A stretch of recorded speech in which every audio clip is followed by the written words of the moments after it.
SOAP Bible study method is a very easy and beginner-friendly method of Bible study.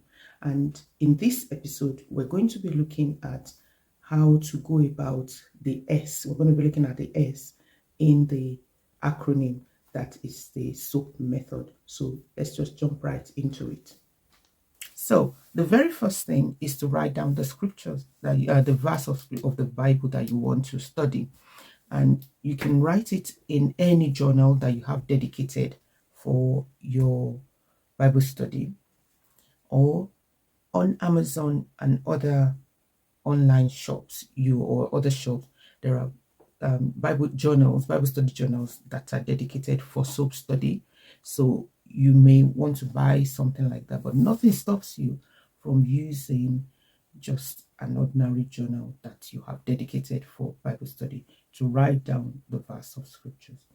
I also have some printables that I have made. If you would like that, you can indicate that in the comments by just writing printable, and I will send one to you.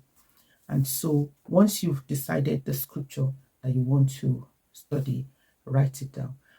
Other ways that you can use to, if you're new to Bible study, that you can use to get the verse of scripture that you want to study is maybe you look through the reading plan. You can look at scriptures from there.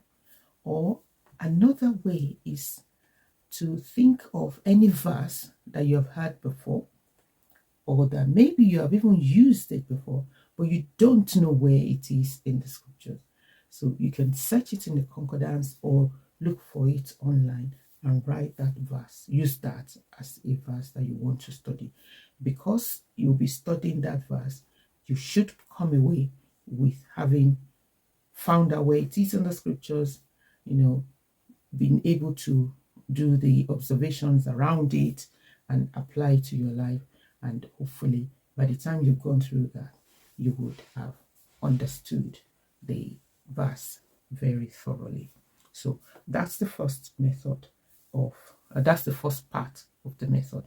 And just as I was thinking of preparing for this video, I've made a list of some verses, very popular verses or common verses that we use as Christians in our everyday life. Most Christians will know this. I've made a list of it, and if you would like a copy of it, if you just type in list in the comments, then I will send that to you.